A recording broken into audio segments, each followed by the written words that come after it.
Students, कैसे हैं आप लोग? मजामा।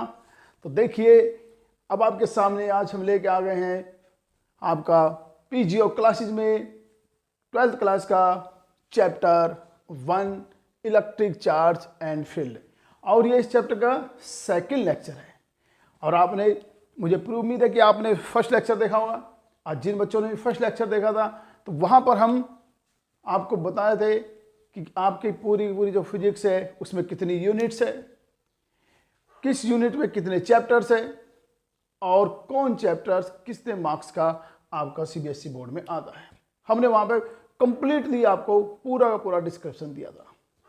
साथ में हमने बताया था कि आपका जो इलेक्ट्रिक चार्ज एंड फील्ड है, इस चैप्टर्स के अंदर कितने टॉपिक है जो आपको बोर्ड्स के लिए तैयार करने हैं। वो सारे टॉपिक हमने बोर्ड पर लिखवाए थे और आपको नोट करने के लिए भी कहे थे। जिन बच्चों पे लेक्चर 1 मिस हो गया है वो डिस्क्रिप्शन में जाके फर्स्ट वीडियो आपकी चैप्टर 1 की देख सकते हैं, वहाँ पे आपको सब कुछ मिलेगा। और टोटल 17 टॉपिक, केवल टोटल 17 टॉपिक हम इस चैप्टर के अंदर करने जा रहे हैं, जिसमें चैप्टर आपका फुली कंप्लीट हो जाएगा। और उसका पहला टॉपिक इलेक्ट्रिसिटी, वो हमने पहले लेक्चर में करा था। ठीक है जी। और आज सेकंड लेक्चर में जो हम टॉपिक कराने जा रहे हैं आपका, जैसे कि आप देख भी रहे हो, चैप्टर का नाम है इलेक्ट्रिक चार्जेज। तो आपका जो सेकंड टॉपिक है वो है इलेक्ट्रिक चार्ज। तो बच्चों, सेकंड टॉपिक क्या हुआ? Electric charge. और थर्ड टॉपिक हम पढ़ेंगे इलेक्ट्रोस्टैटिक्स। दोनों के दोनों टॉपिक इसलिए भी आपके लिए इंपॉर्टेंट है बिकॉज इलेक्ट्रिक चार्ज चैप्टर का नाम है और इलेक्ट्रोस्टैटिक्स उस यूनिट का नाम है जिसके अंदर आप इस चैप्टर को पढ़ रहे हो। और थर्ड टॉपिक जो हम करने जा रहे हैं वो है electronics theory of frictional electricity. Okay students, तो ये तीनों टॉपिक हम आपको क्लियर कराएंगे और मुझे पूरा यकीन है कि आप वीडियो को ध्यान से देखेंगे और अच्छी तरह समझेंगे। तो देखिए, शुरू करते हैं हम आपका। अब देखो, जैसे हमने आपको वादा किया था कि आपको फिजिक्स कुछ अलग तरीके से हम पढ़ाने जा रहे थे, तो अलग तरीके से हम इसको समझाएंगे। देखिए, ये तीनों के तीनों टॉपिक मैं समझाने को, आपको पूरी थ्योरी बोर्ड पे लिखी हुई है, आपको समझा सकता हूं, बट नहीं, हम कुछ अलग तरीके से आपको समझाने की कोशिश करेंगे। देखिए, जब हम बात कर रहे थे इलेक्ट्रिसिटी की, जब हम इलेक्ट्रिसिटी की बात कर रहे थे तो हमने क्या किया था? What is the electricity? जब हम इलेक्ट्रिसिटी की बात कर रहे थे तो बार बार मैं आपको एक चीज बता रहा था कि जब एक ऑब्जेक्ट पर हम दूसरे ऑब्जेक्ट को रब करते हैं, क्या करते हैं जी? एक ऑब्जेक्ट पर दूसरे ऑब्जेक्ट को रब करते हैं तो क्या होता है? तो उनमें से जो ऑब्जेक्ट होता है, सपोज करिए इस ऑब्जेक्ट के ऊपर हम इस ऑब्जेक्ट को रब कर रहे हैं, तो इस ऑब्जेक्ट में एक अंदर ऐसी प्रॉपर्टी आ जाती है, एक ऐसा गुण आ जाता है जिसकी वजह से क्या करता है, ये जो आपके लाइट पार्टिकल्स है उनको अट्रैक्ट करना शुरू कर देता है। क्या करना शुरू कर देता है? अट्रैक्ट। और वो जो इसकी प्रॉपर्टी है उसी का नाम हमने दिया था इलेक्ट्रिसिटी। क्लियर? बट अब बात ये होती है कि वो प्रॉपर्टी आई कैसे? देखिए, अब मेरे हाथ में फिलहाल ये ऑब्जेक्ट है, क्या ये किसी को अट्रैक्ट कर रहा है? क्या किसी पार्टिकल को अट्रैक्ट कर रहा है? जब तक आप इसे रब नहीं कर रहे हो तब तक ये अट्रैक्ट नहीं कर रहा है। तो रब करने पर ऐसा होता क्या है कि ये इलेक्ट्रीफाइड हो जाता है, यानी इसमें इलेक्ट्रिक चार्ज आ जाता है। अब देखिए, अब हम कह रहे हैं इलेक्ट्रिक चार्ज है किसी बॉडी पे, तो इलेक्ट्रिक चार्ज है क्या? क्या इलेक्ट्रिक चार्ज कोई ऑब्जेक्ट है, कोई वस्तु है? नहीं, इलेक्ट्रिक चार्ज तो वो प्रॉपर्टी है जो इस रब करने के बाद इस ऑब्जेक्ट के अंदर आती है। अब वो आई कैसे, आती कहां से है, वो सब समझने के लिए आपको ये सबसे पहले हमें electronic theory of frictional electricity पढ़नी होगी। अगर हम इस थ्योरी को अच्छी तरह समझ गए तो ये भी, इसके बाद आने वाले बहुत सारे क्वेश्चंस भी, और इन सब का आंसर आप बहुत इजीली कर सकते हो। और इसे भी पढ़ने से पहले एक चीज समझिए। देखिए, मैं आपको एक एग्जांपल से समझाता हूं। या देखिए बेटा, ये हमारे पास कोई ग्लास रोड है। क्या है सर? ये बेटा, ये है आपके पास गिलास और रोड। ये एक रोड है आपके पास, किसकी? कांच की रोड है, ग्लास की रोड है। ओके, अब आप इसमें हाथ लगाइए, अब इस ग्लास की रोड को किसी लाइट पार्टिकल के पास ले जाइए, कुछ नहीं होने वाला। अब आप कहेंगे इसमें करंट है, क्या इसमें चार्ज है? आप कहोगे सर कोई चार्ज नहीं होता। आपके घर में गिलास रखे होंगे, आपके घर में बहुत सारी ऑब्जेक्ट्स रखे हुए हैं, क्या वो करंट मारते हैं? क्या उनमें चार्ज होते हैं? क्या वो किसी को अट्रैक्ट करते हैं? नहीं करते हैं। ये मार करके अट्रैक्ट कर रहे हैं? नहीं कर रहे हैं। अब करते क्या है, थोड़ा सा हम वही जो अभी आपको समझा रहे थे कि हम इसको रब करते हैं। रब किससे करते हैं? हमारे पास कोई दूसरा ऑब्जेक्ट है, यानी कि सिल्क ऑब्जेक्ट। सिल्क ऑब्जेक्ट, हमने एक सिल्क ऑब्जेक्ट लिया और उस ऑब्जेक्ट पर हमने ग्लास रोड को रब किया। ग्लास रोड पर क्या किया? रब किया, रब किया।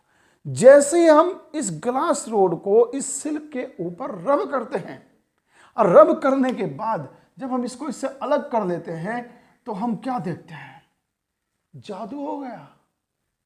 थोड़ी देर पहले जहां पर कोई चार्ज नहीं था, अब ये जो रोड है ये पॉजिटिव हो गई। अब ये रोड क्या हो गई? पॉजिटिव हो गई। अब जब हम इसको लाइट पार्टिकल्स में लेके जाते हैं तो ये लाइट पार्टिकल्स को अट्रैक्ट करने लगी। और ये जो आपका सिल्क था, ये जो एक दूसरी रोड आप ले लीजिए किसी सिल्क की, अब ये सिल्क जो है जिसके ऊपर हमने इसको रब किया, ये नेगेटिव हो गई, ये नेगेटिव हो गई। अब ये पॉजिटिव हो गई और ये नेगेटिव हो गई। कब हुई? जब इसको हमने रब किया। यानी ये जो आपके पास ऑब्जेक्ट्स है ये पॉजिटिव और निगेटिव हो जाते हैं। यानी चार्ज कितने टाइप का हुआ? 2 टाइप का हुआ।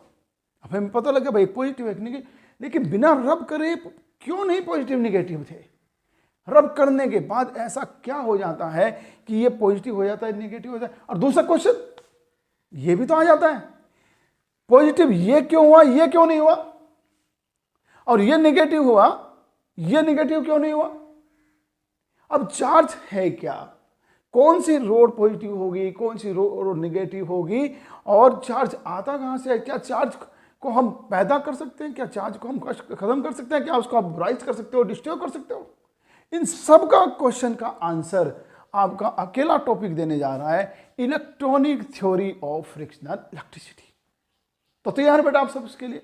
तो देखिए इलेक्ट्रॉनिक्स, देखिए व्हाट इज दिस। मैं यहां पर इसको बना सकता हूं, ठीक है। व्हाट इज दिस, मैं आपसे कह रहा हूं बेटा ये क्या है। अब आप कोई इसको कुछ बोलेगा, कोई बोले, लेकिन मैं आपको बता रहा हूं ये मैंने कंसीडर किया है एटम। क्या कंसीडर किया है? एटम। This is atom. और जितने भी मटेरियल है, चाहे वो मेटालिक हो, चाहे वो नॉन मेटालिक हो, चाहे हम हो, चाहे आप हो, चाहे ये बोर्ड हो, चाहे कुछ भी हो, सभी जितने भी ऑब्जेक्ट्स है, जितने भी मटेरियल है, सब किससे बनते हैं? एटम से बनते हैं। क्लियर? तो जैसा एटम होगा वैसे ही ऑब्जेक्ट होगा। तो अब एटम की बात करते हैं तो एटम क्या होता है? आपका सबसे छोटा पार्टिकल होता है। अब एटम का अपना एक स्ट्रक्चर होता है, सबको पता होगा, इतना बच्चों को पता हो, नहीं पता हो तो हम बता रहे हैं। देखिए ये एटम है, तो एटम के सेंटर में जो होता है बेटा उसे बोलते हैं न्यूक्लियस। एटम के सेंटर में जो होता है उसे क्या बोलते हैं? न्यूक्लियस। यानी ये एटम है, इसके सेंटर में क्या? न्यूक्लियस। और जितने भी एटम होते हैं उनका अपना एक स्ट्रक्चर होता है, और एटम्स के अंदर होते हैं प्रोटॉन, न्यूट्रॉन और इलेक्ट्रॉन्स। एटम्स के अंदर कौन रहते हैं? प्रोटॉन रहते हैं, न्यूट्रॉन रहते हैं, और क्या रहते हैं? इलेक्ट्रॉन्स रहते हैं। क्लियर? अब प्रोटॉन कहां रहेंगे, न्यूट्रॉन कहां रहेंगे और इलेक्ट्रॉन कहां रहेंगे? अब ये भी आपको बता देते हैं। देखिए ये जो इसका न्यूक्लियस होता है, इसके अंदर होते हैं प्रोटॉन और साथ में होते हैं न्यूट्रॉन। यानी प्रोटॉन और न्यूट्रॉन दोनों के दोनों कहां होंगे? न्यूक्लियस में होंगे। और इसके अराउंड ऑर्बिट्स होते हैं, कक्षाएं होती हैं। इन ऑर्बिट्स में आपके इलेक्ट्रॉन्स रहते हैं। क्या रहते हैं जिनमें? क्या रहते हैं जिनमें? इलेक्ट्रॉन्स। यानी प्रोटॉन और न्यूट्रॉन कहां चले गए? न्यूक्लियस में। और चारों तरफ कौन घूम रहे हैं जी? इलेक्ट्रॉन घूम रहे हैं। क्लियर? अब यहां पर सिर्फ आप electronic theory of frictional electricity नहीं देख रहे हैं बेटा, बार बार आप इस वीडियो को देख लेना जब भी आपको कोई प्रॉब्लम आए। यहां पर हम बहुत सारे क्वेश्चंस का आंसर करने जा रहे हैं। देखिए एटम्स का आपको पता लग गया ऑलरेडी, एटम्स में क्या होता है, न्यूक्लियस में कहां होता है। क्लियर? अब देखिए बेटा, अब ये बताइए, अगर मैं आपसे कहूं बेटा कि इस एटम का चार्ज कितना है, एटम्स का चार्ज कितना है। तो आप नोट कर लीजिए, किसी भी एटम का जो चार्ज होता है वो न्यूट्रल होता है, यानी इसका जो चार्ज है वो कितना हुआ बेटा, वो 0 हुआ, कोई चार्ज नहीं होता है एटम पर। अब ये जो ऑब्जेक्ट मेरे हाथ में है ये किससे बना हुआ है, एटम से। एटम पे तो कोई चार्ज होता नहीं, तो इसलिए इसमें कोई चार्ज नहीं होगा। जो ग्लास रोड थी वो भी किससे बनी हुई है, एटम से, और एटम पे तो कोई चार्ज होता नहीं, इसलिए वो भी क्या होगी, 0 हो गई। फिर ये चार्ज आया कहां से, जब ये एटम जो है इस पे ही चार्ज नहीं होता, यही न्यूट्रल होता है, तो जिनको हम कहते हैं चार्ज ऑब्जेक्ट्स, वो आया कहां से। तो अब देखिए वो कहानी जिससे चार्ज होगा। देखिए सीधी सी बात है, चार्ज जो होता है बेटा, ना तो हम उसको डिस्ट्रॉय कर सकते हैं और ना ही उसको हम पैदा कर सकते हैं, ना ही उसको राइज कर सकते हैं। तो चार्ज कहीं ना कहीं तो होगा। तो चार्ज है तो इसी एटम के अंदर, पर ढूंढना पड़ेगा है कहां। चार्ज तो है, अब एटम से मिलकर सारे पार्टिकल्स बनते हैं, तो एटम्स के अंदर चार्ज तो है, बट वो है कहां। देखिए ये जो एटम्स है ये मिलके किससे बना हुआ है, प्रोटॉन से बना हुआ है, न्यूट्रॉन से बना हुआ है, इलेक्ट्रॉन से बना हुआ है। यानी प्रोटॉन, न्यूट्रॉन, इलेक्ट्रॉन से मिलके जो बनता है वो एटम हो गया। क्लियर। अब क्या प्रोटॉन भी किसी से मिलकर बनता है, क्या न्यूट्रॉन भी किसी से मिलकर बनता है, क्या इलेक्ट्रॉन भी। आप सोचिए जी, नहीं, किसी से मिलकर नहीं बनता। और ऐसे पार्टिकल्स जो किसी से मिलकर ना बने, जिनका कोई स्ट्रक्चर नहीं हो, उनको बोलते हैं फंडामेंटल पार्टिकल। यानी एक और वर्ड का आंसर आपको मिल चुका, एक और क्वेश्चन का आंसर मिल चुका कि फंडामेंटल पार्टिकल्स कौन होते हैं। तो क्या नहीं, फंडामेंटल पार्टिकल्स वो पार्टिकल्स होते हैं जिनका अपना कोई स्ट्रक्चर नहीं होता। यानी प्रोटॉन, न्यूट्रॉन और इलेक्ट्रॉन का कोई स्ट्रक्चर नहीं होता, इसलिए तीनों के तीनों क्या है, आपके फंडामेंटल पार्टिकल्स है। क्लियर।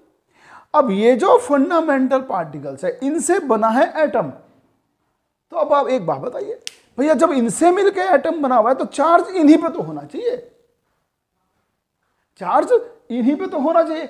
अगर कोई भी चीज देखिए, अगर घड़े के अंदर रुपए हैं तो क्या करेंगे आप, अगर घड़े के अंदर 100 रुपए, 200 रुपए, 54, 58 रुपए जितने पड़े हुए हैं घड़े के अंदर पड़े, तो उन्हीं से तो घड़ा भरा हुआ है, वही तो उसका मनी है, वही तो उसका पैसा है। अब देखिए आप, तो यहां पर क्या है, ये प्रोटॉन, न्यूट्रॉन, इनसे भरा हुआ है आपका ये एटम।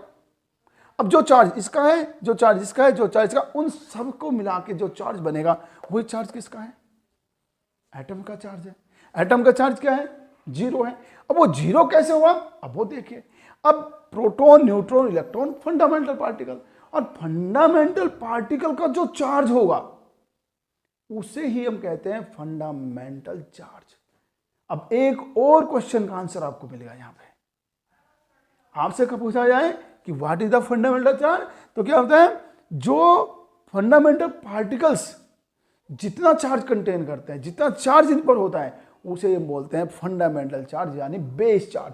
देखो फंडामेंटल से छोटा कोई पार्टिकल नहीं हो सकता, इसलिए फंडामेंटल चार्ज से छोटा भी कोई चार्ज नहीं होता। मिनिमम चार्ज जो आप ट्रांसफर कर सकते हो, मिनिमम चार्ज जो किसी बॉडी को दे सकते हो, उसे ही बोलते हैं फंडामेंटल चार्ज। यानी फंडामेंटल चार्ज जो है फंडामेंटल पार्टिकल्स का हो गया। अब फंडामेंटल चार्ज को हम डिनोट करते हैं स्मॉल ई से। किसे डिनोट करते हैं, स्मॉल ई से। अब स्मॉल ई इक्वल होगा 1.6 10 की पावर माइनस के 19 कूलम। तो आज इसको याद कर लेना और दोबारा कभी भूलना नहीं कि फंडामेंटल चार्ज को ई से डिनोट करते हैं और उसका चार्ज होता है 1.6 10 की पावर माइनस के 19 कूलम। यानी एक बॉडी से दूसरी बॉडी को जो मिनिमम चार्ज हम ट्रांसफर कर सकते हैं वो इससे कम नहीं कर सकते आप। यानी मिनिमम चार्ज जो ट्रांसफर होगा वो कितना होगा, 1.6 10 की पावर माइनस। इससे ज्यादा आप कर सकते हो बट इससे कम नहीं कर सकते। ठीक है। अब देखिए इसमें भी फंडामेंटल चार्ज, ठीक है, तो इसका जो फंडामेंटल चार्ज होता है वो होता है पॉजिटिव।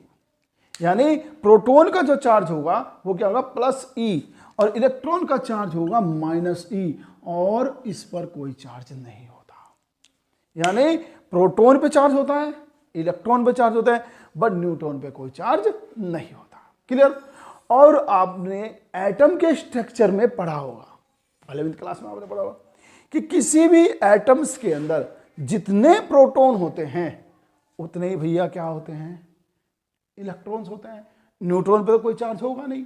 अब सपोज करिए, यहां पर जरा ध्यान से देखिए, हमारे पास ये कोई एक एटम है। अब इसके अंदर 4 प्रोटॉन्स हैं। हमने लेट किया, कंसिडर किया कोई भी, इसके अंदर कितने प्रोटॉन है, 4। तो अगर 4 प्रोटॉन्स है तो इसके अंदर इलेक्ट्रॉन्स भी कितने होंगे जी, कितने होंगे जी, 4 ही होंगे। तो 4 इसके अंदर इलेक्ट्रॉन है। तो अब आप मुझे बताइए, न्यूट्रॉन्स पर तो कोई चार्ज है ही नहीं, तो इस एटम्स के अंदर 4 प्रोटॉन है, 4 इलेक्ट्रॉन, तो टोटल चार्ज कितना हुआ। अब देखिए एक प्रोटॉन का चार्ज कितना होता है जी, +E, तो किसका कितना हो जाएगा जी, 4E। और बेटा एक इलेक्ट्रॉन का कितना होता है, -E, तो इसका कितना हो जाएगा जी, -4E।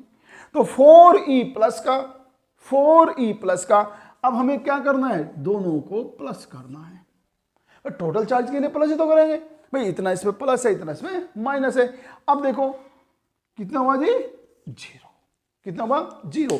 और अभी हम क्या कह रहे हैं, किसी भी एटम का चार्ज 0 क्यों होता है। एटम्स के अंदर ही चार्ज है बट वो 0 क्यों है, बिकॉज जितना पॉजिटिव है उतना ही नेगेटिव है। अब सीधी सी बात समझिए कि प्रोटॉन तो है कमाने वाले, यानी कि इनकी नौकरी लगी हुई, भैया ये पॉजिटिव है, कमाने वाले, और इलेक्ट्रॉन्स कौन है, खर्च करने वाले। और जितना वो कमाते हैं इतना वो खर्च करते हैं, तो जितना आया उतना गया, तो बचा क्या, 0।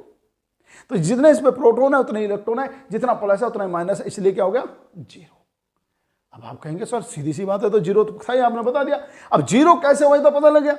अब चार्ज होती कैसे है बॉडी, अब देखिए वो जो रबिंग कर रहे थे आप, उसका काम कमाल देखिए।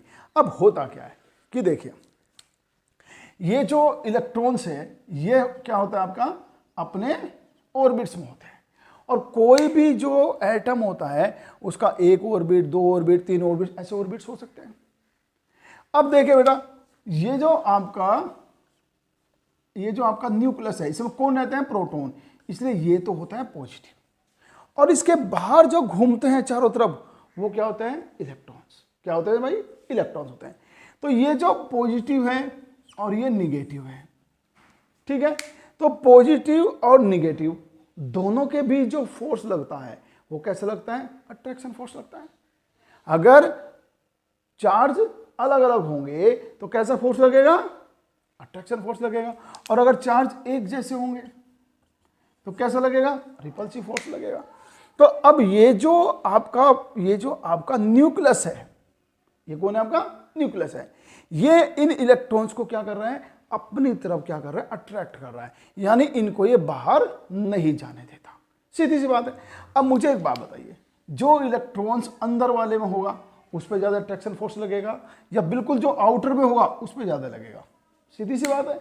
जो पास होगा उसी पर अट्रैक्शन ज्यादा लगेगा, जो दूर होगा उस पर कहां लगेगा। आप ऐसे मान लीजिए कि ये जो एटम है ना, ये आपका घर है, और ये जो प्रोटॉन न्यूट्रॉन है ये आपके मम्मी पापा हैं, और ये आपके मम्मी पापा का बेडरूम है, ठीक है। तो आपके मम्मी पापा कहां हो गए, न्यूक्लियस में हो गए, और बच्चे कहां हो रहे बेटा, इसके चारों तरफ घूम रहे हैं, इसके चारों तरफ घूम रहे हैं। कोई इस कमरे में पड़ा हुआ है, कोई इस कमरे में पड़ा हुआ है। अब जो बच्चा सबसे नजदीक होगा पापा मम्मी के पास, उस पर अट्रैक्शन फोर्स ज्यादा लगेगा। क्या उसको बाहर जाने की हिम्मत होगी, क्या वो रात को बाहर निकल के घूम सकता है, क्या वो आवारागर्दी कर सकता, नहीं कर सकता। लेकिन जो बच्चा बहुत दूर है, जो बिल्कुल आउटर सेल में है, उस पर क्या होगा, कम अट्रैक्शन लगेगा, उस पर कम फोर्स लगेगा। अगर उसको कोई बाहर से बहका ले, अगर उसको कोई बाहर से आके एनर्जी दे दे, तो क्या होगा, वो इसको निकल के भागेगा कि नहीं भागेगा, यहां से वो जाएगा कि नहीं जाएगा। तो अब होता क्या है कि जो आउटर सेल वाले इलेक्ट्रॉन्स हैं, उनको अगर बाहर से एनर्जी मिल जाए, उनको अगर बाहर से क्या मिल जाए, एनर्जी मिल जाए, तो वो अपने ऑर्बिट्स को छोड़कर बाहर आ जाते हैं। क्या करते हैं वे, अपने ऑर्बिट्स को छोड़कर बाहर आए। तो कौन से इलेक्ट्रॉन बाहर आएंगे, जो इलेक्ट्रॉन आउटर सेल में होंगे, जो न्यूक्लियस से सबसे दूर वाले ऑर्बिट्स के अंदर होंगे, वो क्या होता है, जब उनको बाहर से एनर्जी मिल जाती है तो वो क्या होता है, इसको छोड़कर बाहर आ जाते हैं। लेकिन जब वो इलेक्ट्रॉन्स बाहर आता है तो वो ऐसे ही नहीं आता। जो एनर्जी उसके पास लेके आया, जो उसको कह रहा है कि भैया अपना घर छोड़ के बाहर निकल ले, वो पहले क्या कहता है कि भैया मम्मी डैडी ने बहुत खिला पिलाया, पहले मैं इनका कर्जा उतारूंगा। यानी एक एनर्जी ऐसी जो इसको निकलने के लिए वहां से चाहिए, पहले वो यहां देगा तब निकलेगा। यानी हर एक इलेक्ट्रॉन्स को अपने ऑर्बिट से बाहर आने के लिए, ध्यान से सुनना, हर एक इलेक्ट्रॉन को अपने ऑर्बिट से बाहर आने के लिए जितनी भी एनर्जी की रिक्वायरमेंट होगी, जितनी भी एनर्जी की रिक्वायरमेंट होगी उसको बोलते हैं उसका वर्क फंक्शन। क्या बोलते हैं? Work function. यानी जितना भी वर्क फंक्शन जिस भी इलेक्ट्रॉन का होगा, जब तक उसे वो नहीं मिलेगा तब तक वो बाहर नहीं जाएगा। ठीक है। अब वो जो एनर्जी होती है वो कैसे मिलेगी? देखो, अगर हम रब करते हैं तो वहां पे क्या प्रोड्यूस होगी? हीट होगी। तो हीट भी क्या एक तरह से एनर्जी है। आप इलेक्ट्रिसिटी से दे सकते हो, आप हीट से दे सकते हो, वो बहुत सारे टाइप होते हैं एनर्जी के। ठीक है, कोई भी काइंड हो, बस इसको तो एनर्जी चाहिए। तो जितना इसका वर्क फंक्शन है उतनी ही एनर्जी अगर इसको मिल गई तो इलेक्ट्रॉन क्या हो जाएगा? यहां से बाहर आ जाएगा। और जब इलेक्ट्रॉन्स बाहर आ गया, अब देखिए कोई भी जो आपका एटम होता है उसमें जितने प्लस होते हैं उतने ही माइनस होते हैं। अभी क्या क्या माइनस सपोज करिए, इसमें 4 प्लस है और 4 ही इसमें क्या बेटा? माइनस है। अब जब हमने इसको रब किया, इसमें से एक इलेक्ट्रॉन बाहर आ गया, एक इलेक्ट्रॉन बाहर आ गया। तो जैसे इसमें से एक इलेक्ट्रॉन बाहर गया तो यहां पर कितने बच गए? कितने बच गए बेटा? यहां पे कितने बच गए? 3 बच गए। अब जब यहां 3 बच गए, अब हम दोनों को प्लस किया तो यहां क्या आ गया? प्लस ई। यानी जितने भी इलेक्ट्रॉन्स एटम में से बाहर आएंगे वो एटम उतना ही पॉजिटिव हो जाएगा। अरे भाई, कमाने वाले तो रह गए, जो गए तो खाने वाला निकल गया बाहर। तो जो खाने वाला बाहर निकल गया उसका खाना तो बच गया कि नहीं बच गया? तो इलेक्ट्रॉन्स क्या है? नेगेटिव है तो बेचारे। अब जब एक खाने वाला निकल गया, एक इलेक्ट्रॉन निकल गया, प्रोटॉन तो बच गया, तो बच गया नहीं उसके हिस्से का खाना। यानी जितना इलेक्ट्रॉन्स निकलेंगे उतना ही एटम आपका पॉजिटिव होता जाएगा।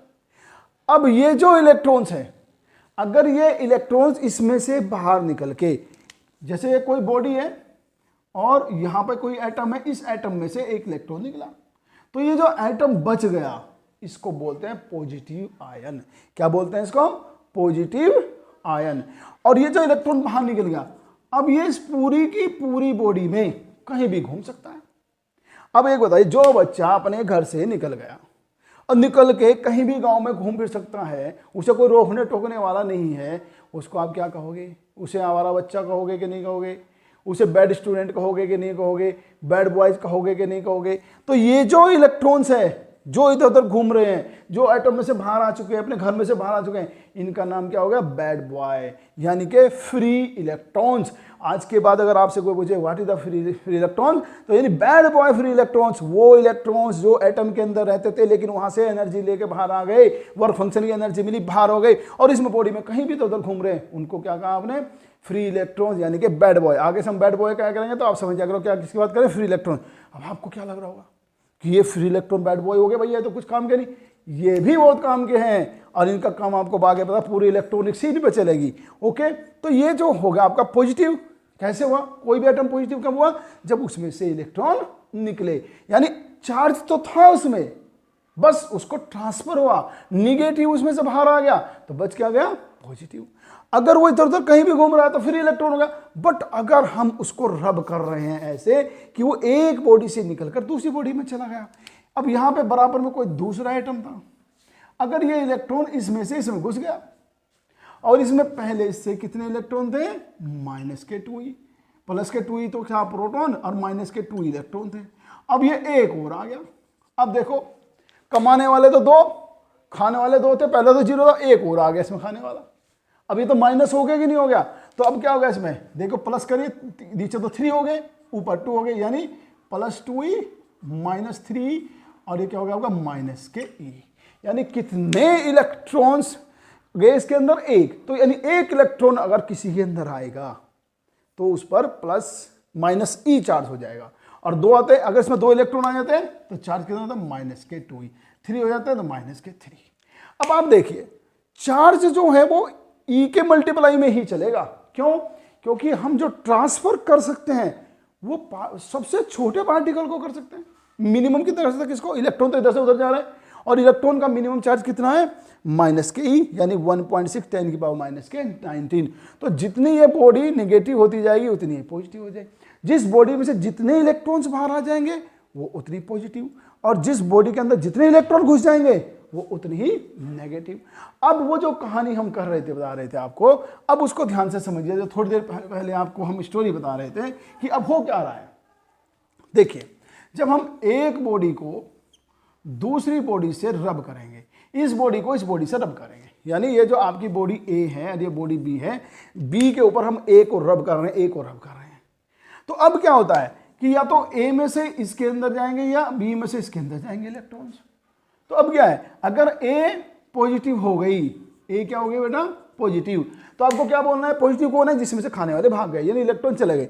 यानी ए पॉजिटिव इसलिए हो गई बिकॉज इसमें से इलेक्ट्रॉन निकल चुके हैं, और बी नेगेटिव क्यों, क्योंकि बी ने उन निकले हुए को क्या किया, निकले हुए को क्या कर दिया, ले लिया है। जैसे भारत करते हैं ना, बाहर के शरणार्थी आते हैं किसी भी देश में, भारत में आ जाते हैं, तो बाहर के लोग हमने रख लिए, तो जहां से वो आए वो देश तो हो गया पॉजिटिव, निकल गए उसके दवाई, और हमने रख लिए तो हम क्या हो गए नेगेटिव, या कोई भी देश, ठीक है। तो ऐसे क्या होता है, जहां से आते हैं खाने वाले वो तो पॉजिटिव हो गया, और जिसमें चले जाते हैं खाने वाले वो नेगेटिव हो गया। तो इससे कोई भी बॉडी पॉजिटिव और नेगेटिव होती है। क्लियर। तो पॉजिटिव और नेगेटिव होना तो आपको पता है। अब ये पता कैसे करें कि कौन से वाले में से निकलेंगे और कौन से वाले में जाएंगे। तो देखिए भाई बात सुनो, अब ये जो बाहर निकलते हैं फ्री में तो निकलते नहीं, इनको क्या चाहिए एनर्जी। तो जिसको ज्यादा एनर्जी चाहिए, अब दो बॉडी हो गई, मान लीजिए एक बॉडी तो आपकी ये वाली हो गई और इसके ऊपर एक दूसरी बॉडी हो गई, हमने दोनों को रब करा, ए को भी और बी को भी। अब इसका जो वर्क फंक्शन है वो तो डब्ल्यू ए है और इसका वर्क फंक्शन है डब्ल्यू बी। यानी इसमें जो इलेक्ट्रॉन निकलेगा वो तब निकलेगा जब उसको डब्ल्यू ए एनर्जी मिल जाएगी और इसको डब्ल्यू टू निकल जाएगी। अब दोनों को क्या अब रब करोगे तो एनर्जी तो इक्वली प्रोड्यूस होगी, जब आप रब करोगे तो हीट तो इक्वली प्रोड्यूस होगी, तो उतनी ही एनर्जी इसको मिली उतनी ही एनर्जी इसको मिली। तो जिसकी कम होगी, जिसका वर्क फंक्शन कम होगा वो तो निकल लेंगे भाई, उनको जितनी चाहिए मिल गई, और जो ज्यादा वाले वो बाहर देखते रहेंगे, वो वेट करते रहेंगे कि भैया हमारे हमें मिलेगी, और वो उसमें से आके इसमें आ जाएगी। यानी जिसका वर्क फंक्शन कम होता है उसमें से तो इलेक्ट्रॉन निकलते हैं, और जिसका वर्क फंक्शन ज्यादा होता है उसमें जाते हैं। यानी आज का ध्यान रखना कि नेगेटिव और पॉजिटिव क्या है, जिसका वर्क फंक्शन कम होगा उसमें से इलेक्ट्रॉन निकलेंगे इसलिए वो पॉजिटिव हो जाएगी, और जिसका वर्क फंक्शन ज्यादा होगा उसमें से इलेक्ट्रॉन नहीं निकलेंगे इसलिए वो नेगेटिव हो जाएंगे। और वर्क फंक्शन किसका ज्यादा और किसका कम होगा वो सीधी सी बात, जिसमें नंबर ऑफ इलेक्ट्रॉन्स ज्यादा होंगे। देखिए इसमें अगर ज्यादा इलेक्ट्रॉन होंगे इसमें क्या होंगे, ज्यादा ऑर्बिट्स हो जाएंगे, जब ज्यादा ऑर्बिट्स हो जाएंगे ज्यादा इलेक्ट्रॉन्स हो जाएंगे तो इसका वर्क फंक्शन कम होगा। अरे भाई जिस पर ज्यादा बच्चे हैं उसी का बच्चा तो हमारा होने के चांस ज्यादा होंगे, और जिस पे कम होंगे वो तो अपने को बड़ा संभाल के रखेगा। तो जो इलेक्ट्रॉन्स बिल्कुल पास में होते हैं इसके उनको बोलते हैं बॉन्ड इलेक्ट्रॉन, उनको तो नहीं निकलने देगा, उनको तो बहुत ज्यादा एनर्जी चाहिए। जो बाहर वाले उन्हीं को तो यानी जिसके में आपके ऑर्बिट्स ज़्यादा होंगे, जिसकी डिस्टेंस ज़्यादा होगी इलेक्ट्रॉन्स की यहाँ से किससे आपके न्यूक्लियस से, वो निकलेगा। तो यानी जिसमें नंबर्स ऑफ इलेक्ट्रॉन ज़्यादा वो उसमें से निकलेंगे, और जिसमें कम होंगे आपके उसमें आपके चले जाएंगे, यानी वो पॉजिटिव हो जाएगी और दूसरी वाली क्या हो जाएगी आपकी नेगेटिव हो जाएगी। जिसका वर्क फंक्शन कम होगा उसमें से इलेक्ट्रॉन्स निकलेंगे और वो बॉडी पॉजिटिव, और जिसमें जाएंगे जिसका वर्क फंक्शन ज़्यादा होगा उसमें चले जाएंगे और वो क्या हो जाएगी नेगेटिव। तो इस तरह आपको पूरी की पूरी स्टोरी किसकी, electric theory of frictional electricity की पता लग गई, पॉजिटिव कब होगा नेगेटिव का पता लग गया, चार्ज फंडामेंटल चार्ज का पता लग गया, प्लस ई माइनस ई का पता लग गया, क्लियर। और आपका जो है प्रोटॉन न्यूट्रॉन इलेक्ट्रॉन से मिलकर एटम बना, यही पता, बहुत सारे क्वेश्चन का आंसर आपको आ गया। अब इसी से अब यहाँ देखिए, अब मैं आपसे पहला क्वेश्चन करता हूँ, चार्ज कितने टाइप का होता है तो आप बता सकते हो ना, दो टाइप का चार्ज होता है, एक पॉजिटिव और एक नेगेटिव। क्यों, क्योंकि प्रोटॉन पे पॉजिटिव और इलेक्ट्रॉन पे नेगेटिव। अब यहाँ जाइए आप, अब हम आपको कहते हैं व्हाट इज द चार्ज। अब चार्ज क्या है, अब देखो बेटा ये तो पता लग गया प्रोटॉन का चार्ज, लेकिन चार्ज होता क्या, पता कैसे लगता है हमें कि चार्ज क्या है।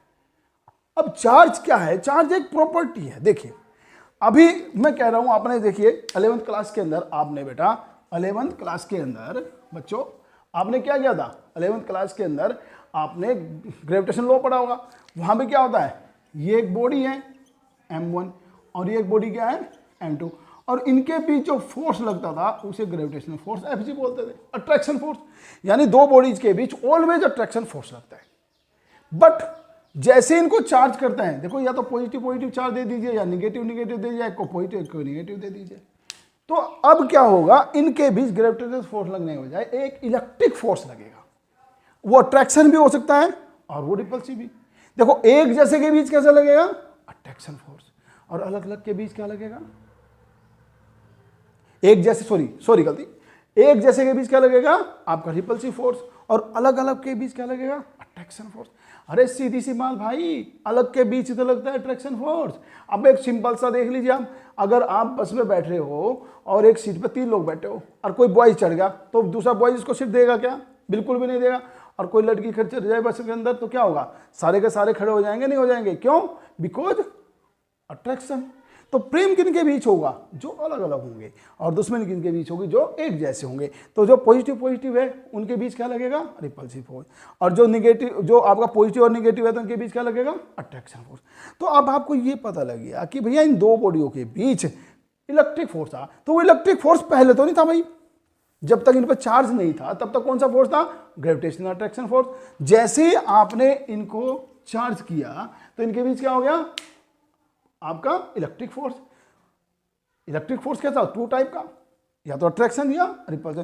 तो ये जो चार्ज है, ये काम फोर्स का चार्ज किसने किया, इलेक्ट्रिक फोर्स कौन कर रहा है, इलेक्ट्रिक फोर्स किसकी वजह से आ रहा है, इलेक्ट्रिक फोर्स कौन राइज कर रहा है, वो राइज कर रहे हैं कौन, आपके चार्ज। यानी चार्ज वो प्रॉपर्टी है कि अगर हम उसे किसी बॉडी को दे देंगे, चार्ज वो प्रॉपर्टी है, अगर वो किसी बॉडी के अंदर आ जाएगी तो वो अट्रैक्शन या रिपल्सिव काम करना शुरू कर देगा। यानी उन बॉडीज के बीच में वो इलेक्ट्रिक फोर्स राइज कर देगी। यानी सीधा सीधा समझिए यहां से, इलेक्ट्रिक चार्ज, तो क्या, electric charge is an natural property. यानी ये हमने नहीं बनाई, ये natural property of elementary particles. Elementary यानी कि बेस पार्टिकल, फंडामेंटल पार्टिकल, यानी ये बेस पार्टिकल्स की नेचुरल प्रॉपर्टी है वो matter which gives right to electric force between various electric charge in various object.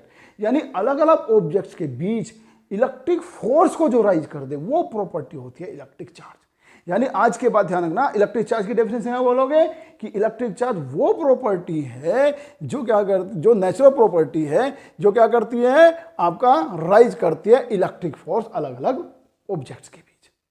और देखिए, electric charge is a scalar quantity. Electric charge की कोई डायरेक्शन नहीं होती। इलेक्ट्रिक चार्ज क्या होता है, कोई डायरेक्शन हो। अब देखिए, इसको इधर रख लीजिए, ऊपर रख लीजिए, नीचे रख लीजिए, कोई फर्क नहीं पड़ने वाला। यानी इलेक्ट्रिक चार्ज है स्केलर क्वांटिटी। और चार्ज को जो मेजर करना सिखाया, चार्ज को जो बता कि भाई इसको हम किस में कैलकुलेट करेंगे, वो कूलॉम साहब थे। इसलिए जो है इन्होंने इस अपना ही नाम दे दिया। यानी इसकी एसआई यूनिट जो है वो क्या होगी, कूलॉम होगी। क्या होगी जी, कूलॉम होगी। तो ये क्या आपका इलेक्ट्रिक चार्ज। अब इलेक्ट्रिक चार्ज में आपको तीन चीजें, 3 रूल्स, 3 नोट्स कहिए आपको याद रखना है। नोट्स, जैसे ही नोट्स वर्ड दिमाग से निकले, ये समझ लिए 1 मार्क्स के क्वेश्चन है, यानी बहुत इंपॉर्टेंट है जो आपको आगे हेल्प करेंगे। तो यहां पर इलेक्ट्रिक चार्ज के आपको 3 नोट्स याद कर लेने हैं। इलेक्ट्रिक चार्ज आपको पता लग गया, तो यहां पर 3 नोट्स है जो मैं आपको बता रहा हूं, हमेशा याद रखना। देखिए, there are only 2 type of electric charge. आपसे पूछे चार्ज कितने टाइप का होता है, 2 टाइप का, पॉजिटिव और नेगेटिव। दूसरा, like charges ripple and unlike charges attract each other. अगर एक जैसे हैं तो रिपल्सिव लगेगा, और अलग अलग है तो हमेशा पॉजिटिव लगेगा। और इसी रूल का नाम, देखिए बेटा ध्यान से देखना, ये यहां पे एक और क्वेश्चन आपका बनने जा रहा है। ये जो रूल्स है, इसी रूल का नाम है फंडामेंटल लॉ ऑफ इलेक्ट्रोस्टैटिक्स। देखिए, अगर आपसे पूछा जाए कि what is the fundamental law of electrostatics, electrostatics के फंडामेंटल लॉ कौन से होते हैं? फंडामेंटल वो लॉ होते हैं जो हर जगह अप्लाई होते हैं, जो चेंज ही नहीं हो सकते। तो फंडामेंटल लॉ क्या है इलेक्ट्रोस्टैटिक्स का, कि like charge repels each other and unlike charge attract each other. ये क्या है? Fundamental law. और थर्ड पॉइंट है the property which differentiate the two kind of charges. अब कौन पॉजिटिव है कौन नेगेटिव है ये कौन बताएगा?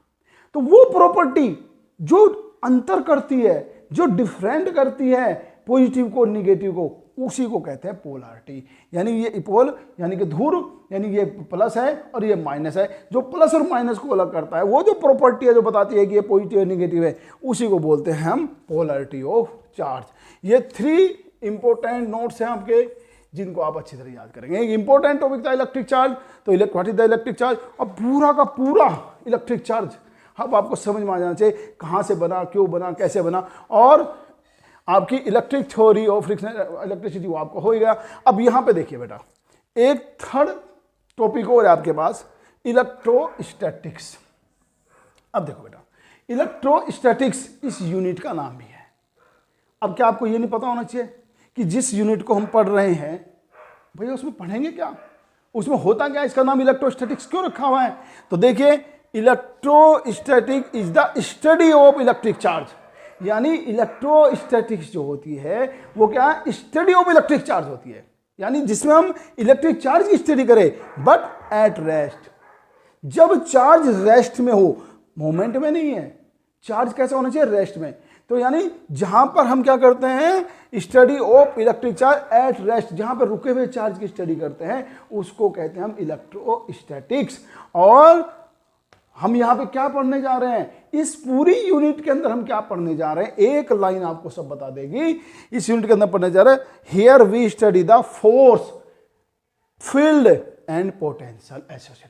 यानी इसके अंदर जो चैप्टर्स है, उन चैप्टर्स में हम क्या पढ़ेंगे? बस 3 ही चीज पढ़ेंगे बेटा, फोर्सेस पढ़ेंगे, फील्ड्स पढ़ेंगे और पोटेंशियल पढ़ेंगे। 2 चैप्टर है, दोनों के दोनों जो चैप्टर है उसमें सिर्फ 3 ही चीजें पढ़ेंगे, और ये 3 पढ़ के हमारा जो है आपकी यूनिट कंप्लीट हो जाएगी। तो इस तरह बेटा हमने जो है पूरी कोशिश की आपको जो है हर छोटा छोटा क्वेश्चन, बेस से बेस चीज़ें आपको बताएं। अगर आपको वीडियो अच्छी लगी हो, अगर आपको पसंद आई हो, तो ज़्यादा से ज़्यादा लाइक करें, शेयर करें, कमेंट्स करें, और पीजीओ को आप जो है प्रमोट करें। और बेटा ऐसी अच्छी वीडियो लगातार कंटिन्यू आपके पास आती रहेगी, डेली आप वीडियो देखते रहिए, ठीक है बेटा। और अब नेक्स्ट लेक्चर में हम बाकी टॉपिक्स को करेंगे, ठीक है। Okay, thank you very much.